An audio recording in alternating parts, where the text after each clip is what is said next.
So it's been developed by somebody called Angie Belcher, who is a comedian in Bristol, but also she has a psychology background. She's doing a PhD, and she's done lots of work in the community. And she has been asked, she also does teaching, to develop a series of participatory events where people who've had trauma, PTSD, who've already had therapy, joining these workshops, which use the techniques that we use to write and construct comedy routines, to kind of get stuff out of the system, or at least to have some kind of control over their own story so that they become the narrator of their own story.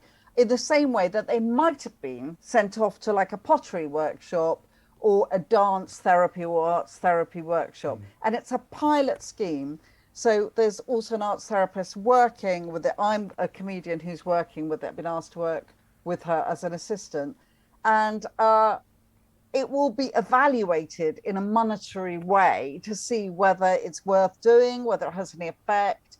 And the response to this headline has been, wow, so you mean to say that people who have no arms and legs coming back from Afghanistan, the war, they're going to be dumped in the front row of Michael McIntyre and made to listen to him. So it's people make a lot of assumptions without reading the actual article.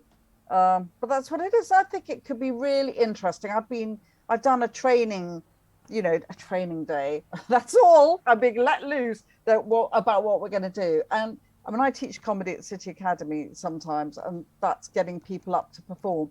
This is much more structured so that they can use ideas of archetypes and, personas and stuff. It's just a tool. And I think, considering most comedians are doing comedy as a form of self-medication, I think it's got a lot of potential, but we'll see what happens.